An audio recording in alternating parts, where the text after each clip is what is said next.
Olá, estamos começando mais um episódio do Entre Líderes. Hoje tendo o prazer e alegria de receber o Washington Botelho. Olá, como você está, Washington? Estou muito bem, é um prazer estar aqui com vocês hoje. Muito bom. Eu gostaria que você começasse falando da sua jornada pessoal e profissional, porque a jornada pessoal normalmente leva à jornada profissional. É interessante essa pergunta, porque depois de 44 anos no mercado, eu vou exercitar aqui minha capacidade de síntese para a gente começar, né? Mas eu acho que a minha jornada, ela começa, e interessante porque ela começa num aspecto pessoal muito forte. Quando eu tinha 10 anos de idade, meus pais se mudaram para Brasília. E meu pai nos deixou depois de 3 meses que a gente estava em Brasília, e minha mãe, até então uma senhora com uma jovem de 29 anos, 1,52 m de altura, uma pequena mulher, se eu posso chamar assim, ter uma pequena grande mulher. Ela teve que, de repente, que criar 4 filhos, e ela nunca tinha trabalhado. Acho que os acordos da sociedade na fase de 1970, que é quando isso aconteceu, era a mulher criar os filhos e o marido sustentar os filhos. Basicamente essa era a relação. Hoje completamente distinta, mas assim era. E a minha mãe, então, grávida de 3 meses, numa cidade nova, não conhecíamos ninguém, e ela teve que se reinventar, porque ela nunca tinha trabalhado. Eu tinha 10 anos, a minha irmã tinha 7, o outro 5, o outro 3, e ela grávida da última filha.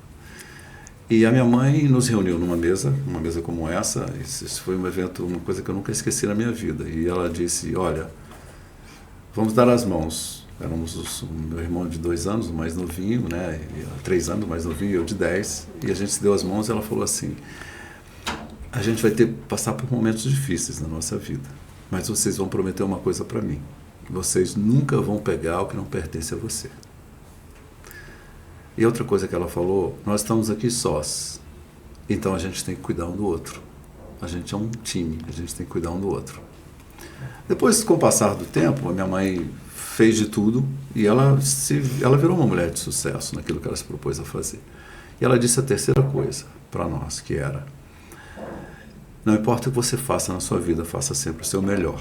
Então essas 3 coisas que eu traduzi como ética, como trabalho em equipe e como excelência, nortearam a vida da minha família inteira. Então, quer dizer, eu acho que essa grande lição dessa mulher, que é o centro da família até hoje, nos 84 anos de vida dela, norteou quem nós somos ao longo da minha vida inteira. Então a gente sempre buscou esses 3 valores. Se você conversar com os netos, com os bisnetos dela, com os filhos, nós vamos dizer sempre essas 3 coisas, que foi aquilo que nós fomos criados. Então acho que esse é um momento muito relevante. Se eu posso começar com qual é o momento zero da minha vida. O momento zero da minha vida foi quando nós tivemos que fazer tudo sozinho, através de uma mulher que suportou, que criou essa família e teve, graças a Deus, os 5 filhos muito bem-sucedidos. Então acho que esse é o primeiro ponto, né? Que eu acho que traz um pouco dessa formação familiar, que eu acredito seja uma das coisas mais importantes na nossa vida, a gente desde cedo ter essa concepção de ética, de princípios e de valores que vai nortear toda uma sociedade. Sim.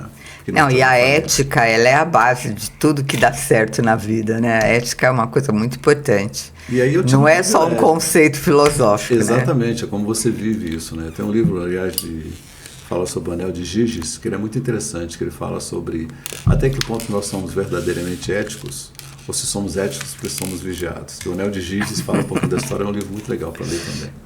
Então, depois eu estudei em Brasília e tive a oportunidade de trabalhar na Xerox. Foi meu primeiro trabalho. Então, uma empresa extremamente... Em Brasília ainda? Em Brasília. Eu era vendedor de máquina. Eu lembro que a gente tinha que carregar uma malinha. Uma malinha cheia de prospectos e vender máquinas. E tive uma carreira na Xerox, um dia vendedor, e na última etapa da Xerox eu fui presidente de mercados emergentes. Então, eu passei por vendedor, fui gerente de vendas, depois eu fui gerente de filial, depois fui diretor de marketing, diretor executivo de marketing, depois fui diretor executivo de mercados emergentes, fui gerente geral e depois fui presidente de mercados emergentes. Então foi uma carreira muito extensa de 22 anos.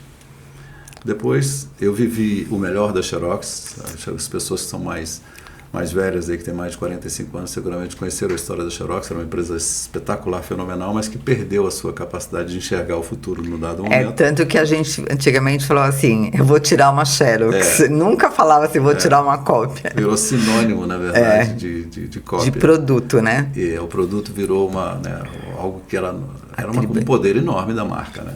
Mas a empresa não teve a habilidade de enxergar o momento em que ele deveria mudar. Isso fez com que a empresa caísse. E eu vivi os dois momentos na queda, eu vivi o brilhantismo da organização, depois eu vivi a queda da organização também. E eu tomei a decisão de, quando eu estava morando nos Estados Unidos, eu tomei a decisão de sair da empresa, porque aquilo que eu imaginava, o que eu desejava como futuro da empresa, que era a evolução para nível de serviços e entrar na área de tecnologia, nós falhamos nessa tomada de decisão. Eu tomei a decisão de sair da empresa. Virei presidente de uma empresa de staffing, uma empresa de gente, uma empresa de 20, que tinha mais de 20 mil pessoas, e voltei para o Brasil e fui responsável pela América Latina nessa empresa. Era uma grande empresa, mas na verdade, eu me frustrei um pouco, porque eu acho que isso é uma das coisas que eu tomo como lição na minha vida, e acho que eu posso dirigir às pessoas. Você não toma a decisão de sair de um projeto, você toma a decisão de entrar em um projeto novo. Isso parece sutil, mas é muito diferente. Olha que importante, entrar num projeto novo. A nossa vida tem essas sucessivas mudanças, né? E muitas vezes a gente acha que está perdendo, principalmente quando a gente é desligado, né, de uma empresa. Sim, e eu acho que... Gostei dessa sua fala. A decisão de você... Porque quando você toma a decisão de entrar num projeto novo, você está comprometido com o novo. Você não está avaliando o que você deixou no velho. E muitas vezes, olhar para trás... E olhar para o velho, olhar para o que você deixou, não velho no sentido de velho, de idade, mas de idade, porque você tomou a decisão de fazer uma coisa nova. Eu costumo dizer que quando você tomou uma decisão de fazer uma coisa nova, essa é a melhor decisão que você tomou na sua vida, porque ela é a única decisão que você tem. Então você tem que fazer funcionar. Então eu não fui feliz na decisão que eu tomei, porque eu tomei uma decisão e eu ficava olhando o tempo inteiro para trás, do tipo, será que eu devia ter saído? Será que foi uma boa tomada de decisão? Aquilo me roubou a qualidade de vida, me roubou tempo, me roubou felicidade. E eu saí dessa empresa 3 anos e um dia, porque eu tinha um contrato muito bom e eu não podia sair antes de 3 anos. E aí eu mudei e voltei para o mercado. Voltei para o mercado e fui presidente da ISS, uma empresa de mão de obra, de manutenção, limpeza, facilities. Foi uma experiência riquíssima para mim, porque eu saí de um nível muito alto na organização. Eu tinha 7 layers entre eu e o cliente, entre eu e as pessoas que fazem acontecer. E quando você começa a subir muito numa organização, você não pode perder a visão do que acontece no dia a dia. Porque no fim do dia é sobre as pessoas e é sobre o teu cliente. Nós vivemos porque existe um cliente, porque existem problemas de negócio. Então, quando eu fui trabalhar na ISS, eu voltei a ter aquela visão do que acontecia no chão. Foi maravilhoso eu voltar a ter essa visão, porque eu tinha... Quando você tem 7 layers entre você e o cliente, você perde a visão de mundo. Eu costumo dizer que quando algum problema chega para você, é pós-mortem. Você não teve a oportunidade de vivenciar o problema e buscar soluções. Então, isso trouxe aquela visão sistêmica de alto nível que eu tinha, mas me trouxe de volta a ter uma visão do que acontecia no mundo real. E eu tive a oportunidade de entrar na JLL, que é a empresa que eu trabalho hoje, que é uma empresa do mercado imobiliário, B2B. É uma empresa que opera em 80 países. Nós temos mais ou menos $1 bilhão de dólares de faturamento na América Latina, e eu sou presidente dessa empresa há 10 anos e meio, quase 11 anos. Então, esse é um pouquinho dessa história entre a vida pessoal e a vida profissional. Ao que você atribui o seu sucesso nessas diversas empresas? Comunicação, liderança, gestão. Qual é a sua formação básica? Eu fiz administração de empresas. Depois eu fiz um MBA na Fundação Dom Cabral. Eu fiz marketing estratégico na Fundação Getúlio Vargas. Eu fiz qualidade e produtividade na Universidade Federal de Santa Catarina. E mais recentemente eu fiz um MBA em AI, inteligência artificial, e fiz um curso na Nova University de Portugal, e tive uma série de pequenos cursos na minha formação. Eu acho que essa é uma das coisas que de alguma forma, eu fui preparado para virar presidente. Quando a empresa me identificou como uma pessoa com potencial, eu comecei a fazer várias formações distintas: marketing, RH, finanças, e trabalhar em diferentes estados, em diferentes países. Então, de alguma forma, eu tive o privilégio de ser preparado para ocupar uma posição-chave na organização. Então, quando eu cheguei, eu estava, de alguma forma, com um grau de maturidade mais elevado. Eu tinha vivido muitas experiências diferentes, com pessoas diferentes, países diferentes, que me preparavam para ter uma carreira bem sucedida como presidente. Então, eu acho que esse foi um dos pontos que as pessoas devem pensar em ocupar posições distintas no seu processo de formação, porque isso abre a sua cabeça para ter perspectivas distintas. Então, nós estamos falando de formação, mas eu creio que deve existir também talento pessoal, porque não é qualquer pessoa que vai receber uma formação e pode ocupar um cargo de presidente. Engraçado, né? Eu penso assim, às vezes as pessoas me perguntam sobre a complexidade que o mundo tomou, né? As dificuldades que a gente tem e a sua capacidade, a resiliência de lidar com situações muito complexas. Eu falo... E tomar decisões quando você tem um plano para uma coisa, amanhã já é outro, né? Eu acho excelente esse ponto que você está levantando. Como que você se adapta a isso? Esse é o ponto mais importante. Se eu puder dar um exemplo aqui, eu gosto muito desse exemplo, que sempre norteou minha vida. Existe uma diferença muito grande entre você ser flexível e você ser adaptável. E o exemplo seria mais ou menos o seguinte: imagina que você está... Talvez essa seja uma imagem que a gente consegue ver muito claramente. Você pensa num coqueiro num dia de ventania na praia. E você olha o coqueiro, ele quase quebra, ele vai quase no chão, ele quase verga. Aí depois ele não quebra, mas enverga para um lado, para o outro. Aí veio a calmaria, ele volta para o ponto onde ele está. Ereto. Eu digo que isso é uma lógica de flexibilidade. Mas a adaptabilidade talvez seja a capacidade de você... Qualquer um pode fazer isso, mas acho que é o exemplo de você mudar de posição para você ser menos afetado pelo vento. Você mantém a sua base ética, princípios e valor, que ela está ali. Mas você vai pender menos para um lado e para o outro se você se adaptar ao vento. Então a lógica da vida não é a gente ser flexível, quase quebrar e manter a mesma posição. É você ter a capacidade de pender menos para um lado e para o outro, porque você se adaptou, porque a novidade, o novo mundo, as situações demandam que você seja adaptável, porque no fim do dia é sobre o custo pessoal. Às vezes as pessoas entregam, fazem acontecer, mas vem com burnout, vem com depressão, vem com problemas mentais. Então a pergunta é: o que eu faço para me adaptar a situações novas? À medida em que elas ocorrem, elas mudam o tempo inteiro, mas eu me mantenho fiel aos meus princípios, mas eu me adapto a situações novas. Então, existe um erro de pensar que flexibilidade é eu quase quebro, mas eu mantenho a mesma pessoa que eu sou. Não. Se a gente não se adaptar ao mundo, ao novo, o custo pessoal é muito alto. Tão alto que pode comprometer completamente a sua vida, a sua saúde, a sua capacidade de realização. Então, você colocou um fator que eu acho que é importante. Quem está nos assistindo deve ter bastante curiosidade em saber, que é saúde mental. Você reportou que em algum momento da sua vida você teve uma dificuldade de equilibrar a tua saúde mental.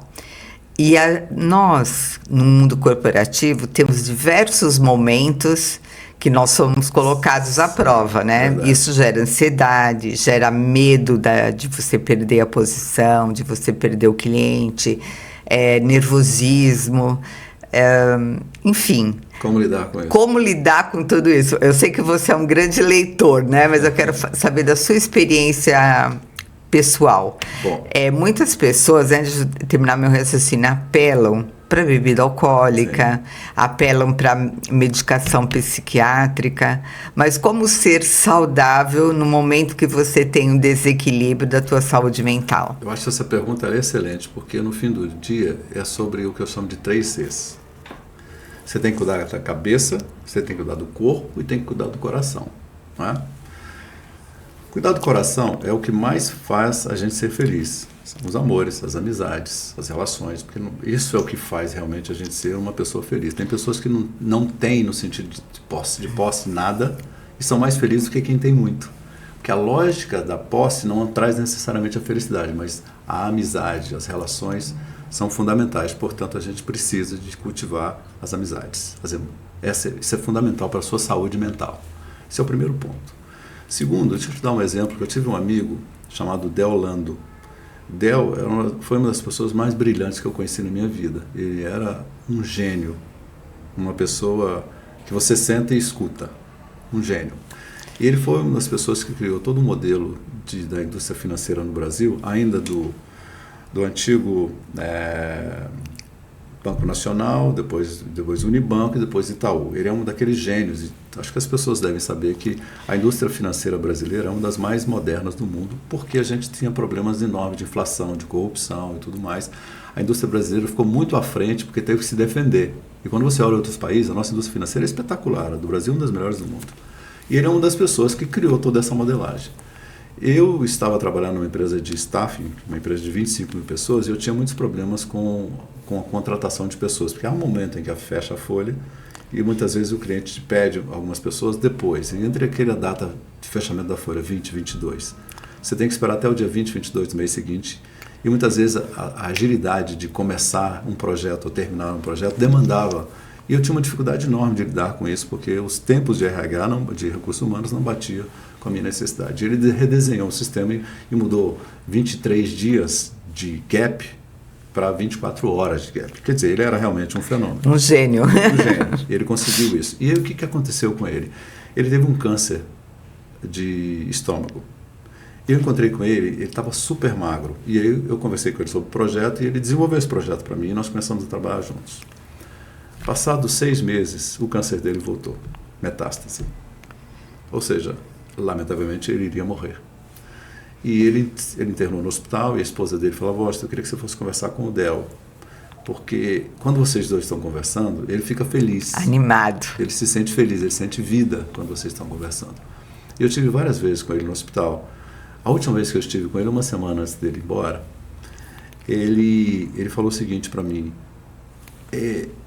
ele tinha ideias maravilhosas de futuro, de construção, do que fazer, aquela coisa toda. E ele falou: Washington, eu estou sentindo muita dor, então eu não sei se eu vou estar, a próxima vez que você me vê, eu não sei se eu vou estar totalmente sedado, porque dói tudo, dói muito. E ele disse assim: eu queria te dizer uma coisa como meu amigo, cuida do seu corpo, porque não adianta ter uma cabeça brilhante num corpo doente. Incrível. Isso é muito forte, né? E um amigo que estava indo embora ter essa humildade, de dizer para você o que... eu diria assim, essa sabedoria, essa né? Sabedoria de dizer isso, exatamente. Então, para mim foi muito forte. E eu me perguntei, o quanto eu estou cuidando do meu corpo? Porque a gente, e a minha geração é a geração de workaholics, a gente costumava trabalhar muito. E eu passei Faço parte dessa geração. A cuidar mais do meu corpo. Então, assim... De certa forma, aprendi com alguém que viveu e morreu, não porque ele pudesse cuidar do corpo dele, porque aquilo foi uma coisa que estava além da capacidade dele. Mas esse é um ponto muito importante de cuidar do corpo. E o terceiro ponto para mim foi: eu faço meditação muito, eu medito bastante, para assegurar que eu cuido da minha mente, que eu cuido do meu corpo, que eu cuido do meu coração. Então, esses 3 Cs que eu costumo dizer, né, cabeça, coração e corpo, a gente tem que estar balanceando, porque não adianta você só se dedicar a um dos 3 e não cuidar dos outros 2. O corpo é o que sustenta, é o que você tem de capacidade. Mas se você está doente de alguma forma, com burnout, com excesso de trabalho, com depressão, você precisa de encontrar caminhos. O caminho que eu encontrei foi meditação. Meditação me ajuda demais. O problema da meditação no mundo tão imediatista é que você tem que trabalhar muito para conseguir coisas muito pequenas. E a gente vive numa sociedade hoje que as pessoas estão buscando respostas velocidade. Então, eu acho que a meditação, ela traz você de volta para o centro da terra, para os pés no chão, e entende que vida é agora. Só existe eu e você conversando agora.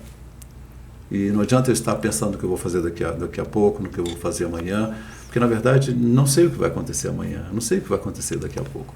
Mas eu tenho certeza que nós dois estamos juntos agora. Então, essa questão da gente viver mais cada momento é um aspecto muito importante. Então, eu tive uma experiência muito parecida com a sua, né? Eu sou paciente oncológica, eu tive um câncer de mama super agressivo, um triplo negativo, tive que fazer químio, rádio, operar, e eu me curei, graças a Deus. Mas não é sobre isso que eu quero falar. Eu tenho uma amiga, que é amiga e irmã. Eu faço caminhada, ela fazia caminhada comigo. Todo sábado a gente ia para o Ibirapuera, fazia comemorações em restaurantes badalados uma vez por mês. Essa pessoa não fumava, não bebia, era super assim zen, Ela teve um câncer de cérebro. Ela durou 2 meses. Isso para mim foi uma lição incrível, uma lição triste, né? Porque no começo eu fiquei muito assim inconformada com o que acontecia com ela, porque ela foi rapidamente, ela perdeu a fala, paralisou do lado direito, mas foi uma lição muito grande, né? Porque eu sou focada em resultado, né? Então, meu nome é trabalho e resultado. Então, eu sempre fui aquela pessoa que vai atrás e que quer dar resultado. Quando não dá certo, eu fico chateada, muito chateada. E aí isso me trouxe uma lição, né? Você está vivo hoje, amanhã você pode não estar. Então você não pode controlar nada, nem a sua própria vida, que é sua vida. Então eu acho que é importante, né, principalmente para quem está nos vendo, refletir sobre isso, né? Porque você tem várias dores e nenhuma dor é mais importante que você perder a sua vida. Você pode perder a qualquer momento, então a gente tem que ter essa consciência e, como você falou, cuidar do corpo. Cuidar do corpo, assim, da alimentação, né? Fazer exercício físico, fazer uma atividade prazerosa, coisa que a pessoa gosta. Por exemplo, você citou uma coisa, ler, né? Meditar, são coisas bem importantes. E é isso aí. Então, eu queria também fazer uma outra pergunta para você. Você me parece uma pessoa, assim, muito charmosa, vamos dizer assim, né? Você, assim, desperta uma vontade de conversar com você, de te ouvir. E você tem uma comunicação muito interessante, muito cativante, vou dizer assim. Como que você acha que a comunicação, ela interfere nos relacionamentos corporativos, inclusive para fechar negócio? O que diferencia uma boa comunicação de uma comunicação morna, vamos dizer assim? Olha, isso é muito interessante. Eu vou contar uma história que aconteceu comigo, que eu acho que isso reflete. Eu penso assim, se nós prestarmos atenção nas coisas que acontecem na nossa vida, a gente tem histórias maravilhosas. É que muitas vezes você não percebe as coisas, e quando você passa a perceber mais pequenas coisas, elas representam muito, porque é o que você faz com aquelas coisas, é que muda quem você é. Eu tive uma situação que foi quando eu fui promovido para a posição mais importante na Xerox, que era ser gerente de filial. A Xerox tinha 23 filiais no Brasil. E ser gerente de filial era o seu passo, era a passagem para ser um membro do comitê executivo e um presidente no futuro. Então era realmente um passo, era aquela como se fosse ela era a diferença entre quem ia subir na organização e quem não ia subir na organização. E eles chamavam de livro azul, e eu fazia parte do chamado livro azul, que eram as pessoas que na visão da empresa tinham mais talento para crescer. O meu diretor regional da região Brasília, onde eu morava, onde eu residia naquela época, ele tinha vindo de fora, feito um assignment, tinha sido presidente da Venezuela na época, naquela época a Venezuela era espetacular, né? A gente já viu a Venezuela. Era a Venezuela, muito boa, né? A Venezuela já teve mais do que mulheres bonitas, mais do que Miss Universo, que eles são fantásticos nas Miss, mas era um país poderoso que lamentavelmente não vai bem. E ele me chamou para uma conversa e disse: Washington, a gente vai ter um processo de seleção na matriz. Você participa como um dos nossos high potentials, mas eu queria dizer que suas chances de ganhar são muito pequenas. Olha só que interessante, né? Eu não acho que ele foi maldoso, nunca achei que ele foi maldoso. Eu acho que ele esperava que eu perdesse. Porque nós somos 7% do negócio. O São Paulo é 50% do negócio, Rio de Janeiro é 25%, a matriz é no Rio de Janeiro, quer dizer, 2 regiões carregam quase 80% do negócio. Então nós éramos muito pequenos e ia concorrer com as pessoas de São Paulo e do Rio, quer dizer, as minhas chances realmente eram menores. Percentualmente falando. E aí eu votei e pensei, mas por que não eu?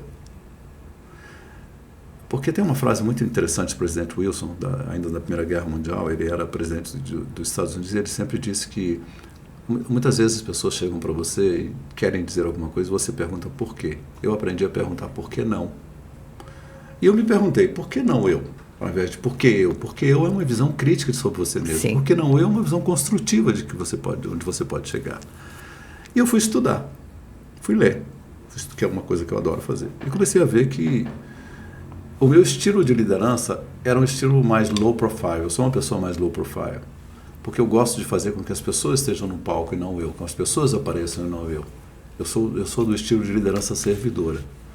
E a Xerox era aquela empresa que os líderes chegavam nos lugares, faziam aquele barulho. E eu pensava, se eu for fazer isso, eu não vou ser eu mesmo. Eu vou ser um líder fake. Então eu não conseguia me adaptar àquele estilo. Mas eu consegui desenvolver as fortalezas do meu estilo. E comecei a descobrir que haviam líderes excepcionais no mundo que eram pessoas que faziam mais no bastidor, para as pessoas fazerem, promover as pessoas, dar vida às pessoas, dar visão às pessoas. Isso fazia com que eu tinha as pessoas conspiravam ao meu favor. E me preparei, e no fim do dia eu fui escolhido. Eu fui escolhido como o melhor. Numa competição de 24 pessoas, eu fui escolhido como o melhor. E eu comecei a descobrir, peraí, eu vou encontrar a minha forma de comunicar, eu vou encontrar a minha forma de lidar com as pessoas do meu jeito. Então aí vai uma coisa para vocês que estão nos escutando. Você tem que encontrar o seu estilo de liderança. Não tenta copiar ninguém. Todo líder pode ser bom, todo líder pode ser ruim. Depende de como você encontra o seu estilo de comunicação, seu estilo de relacionamento com as pessoas, como é que você lida com essas variáveis, vai fazer de você um líder genuíno. Essa é a palavra mais importante, que muitas pessoas tentam ser quem elas não são, e quando você tenta ser quem você não é, você não consegue passar sinceridade na sua comunicação. Então acho que para mim talvez seja um maior exercício. Eu aprendi a encontrar o meu estilo, e recomendo às pessoas que encontrem o seu próprio estilo, para você poder ter sucesso em liderar pessoas. Mas assim, você tem uma característica de empreendedorismo, né? Porque Sim. Mesmo nas organizações onde você trabalhou, você agiu com cabeça de líder e coração, como você disse, de uma liderança servidora, né? Eu acho que isso eu tenho certeza que isso te leva ao sucesso, isso é muito importante. Uma outra coisa, como que você mencionou uma experiência onde as pessoas não tinham assim 100% de fé em você. Como que você lidou internamente com isso? Porque a maioria das pessoas, ela tem a necessidade de ser valorizada, de ser motivada. Então, é bem complexo isso. Eu quero saber como foi a sua experiência. É muito complexo, principalmente hoje, a necessidade de você, por exemplo, você pensa na geração Z, eles têm uma necessidade de feedback quase que diária. É uma necessidade dessa geração de saber como eles estão, de ter feedback o tempo inteiro, de trocar com eles para eles se assegurar. A minha geração, talvez, eu tive muita resiliência, porque eu penso o seguinte, o que é mais difícil do que você não ter o que comer com 10 anos de idade? Não ter como pagar o aluguel. A gente ia comer arroz com o ovo da galinha que tinha colocado o ovo e não podia matar a galinha. Era o que tinha para comer. E uma mãe que tinha 4 filhos e tinha que cuidar do quinto e criar 5 filhos. Então eu penso, nada na minha vida foi mais difícil do que essa fase. Então acho que essa resiliência veio da concepção de família, de não pegar o que não te pertence, porque não era permitido você roubar ou pegar alguma coisa e dizer, eu peguei porque eu não tinha o que comer. Não era nos permitido. A nossa formação de família. Então, eu acho que, de alguma forma, isso também fez com que nós todos fôssemos mais resilientes. Eu não tenho dúvida disso. E acho que a leitura desse livro do presidente Wilson dos Estados Unidos, em que ele fala, por que não, sempre foi uma coisa que norteou a minha vida inteira. Ainda hoje, se eu estou falando com uma pessoa, ela traz uma ideia que é totalmente fora da minha forma de pensar, a primeira coisa que me vem na cabeça é assim, por que não? Por que eu não estou enxergando? O que eu preciso de fazer? O que eu preciso de ver? E não assim, faz da minha maneira, porque a minha maneira é a maneira certa. Que a gente tende a ter formatos de coisas e querer que as pessoas pensem da maneira, ou decidam da maneira que você pensou. Exatamente. Então você ter essa capacidade de enxergar alternativas, de construir alguma coisa a 4 mãos, foi uma coisa que, quando eu comecei a estudar, e havia assim, essa desconfiança de que eu não tinha a liderança, porque eu era um cara low profile, uma pessoa mais quieta, e não aquela pessoa que chega exuberante e tal, não sou eu. Mas eu encontrei o meu caminho a partir desse... Eu comecei a estudar e eu cheguei na Universidade de Virgínia, que tinha um professor chamado Professor Brown, que ele explicava que os maiores líderes do mundo eram líderes low profile, e que eles tinham 3 características muito interessantes. Primeiro, as pessoas que trabalhavam com ele, que estavam abaixo dele na hierarquia de uma organização, eu não gosto de falar abaixo, porque não é no sentido de abaixo, mas pessoas que... Em outro nível. Elas conspiram a seu favor, porque elas são ouvidas, elas gostam de você, te escutam e entendem que você escuta mais do que fala. Então você tem uma espécie de pessoas do baixo clero conspirando a seu favor. As pessoas são seus pares, te respeitam, porque você lida com ética, com princípios. E as pessoas acima veem que você é um visionário. E eu carregava essas 3 características, né? As pessoas que estavam acima achavam que eu era muito talentoso, quem trabalhava comigo me respeitava, quem trabalhava abaixo achava que eu tinha que subir. Então, eu trabalhei muito com pessoas melhores do que eu, sempre trabalhei com pessoas melhores do que eu, porque as pessoas melhores do que você, elas te empurram para cima. Elas não são risco. É um erro pensar que quem é melhor do que você é um risco. Não é. A pessoa melhor do que você é uma tremenda oportunidade de você ter capacidade de se desenvolver, porque te tira da zona de conforto, te faz perguntas difíceis, te coloca em saia justa e você cresce a partir daí. Então essas coisas todas me empurraram, me impulsionaram, até que quando eu cheguei a presidente no Brasil, eu lembro, nós estávamos reunidos no hotel Copacabana Palace, que é um hotel onde havia reunião, tinha mais ou menos 600 pessoas, e quando a empresa anunciou que eu era o novo presidente, foi um dos momentos mais importantes da minha vida, porque primeiro, naquele caminhar entre de onde eu estava, caminhar talvez ali uns 15, 20 segundos, naqueles 20 segundos passou o filme inteiro na minha vida, desde aquele garoto que não tinha o que comer até onde eu tinha chegado. E aquela coisa de ver as pessoas felizes comigo. Então, naquele momento eu tive certeza de que o caminho que eu tracei para mim e como eu me encontrei no meu estilo de liderança fez de mim chegar onde eu tinha chegado. E eu não precisei de me corromper, eu não precisei de mudar aquilo que era o valor mais importante. E, sobretudo, eu pude me encontrar numa estrutura, no meu processo de aprendizagem de ser um líder. E assim, felizmente, foi quando eu cheguei pela primeira vez a presidente. Maravilhoso. Vocês prestar atenção nessa história, é uma história inspiradora para você que está começando a carreira, em meio de carreira ou até em alto de carreira. Washington, quero fazer uma última pergunta para você. Como é que a mamãe, aquela senhorinha de 1,52 m, conseguiu cuidar dos filhos e trabalhar? Que loucura, e ser bem sucedida? É impressionante, porque primeiro, a minha mãe tinha uma coisa de disciplina excepcional, porque muitas vezes, às 6 horas da manhã ela acordava e ela cuidava de todos os filhos para assegurar que a gente ia para a escola. Depois ela trabalhava. E no fim do dia, eu lembro que muitas vezes eu chegava da universidade, era 11h30, meia-noite, tinha uma pessoa me esperando. E não era me esperando, era qualquer filho que chegasse mais tarde. Então eu tinha o privilégio de comer uma comida quente às 11h30, meia-noite, com a minha mãe conversando sobre o meu dia.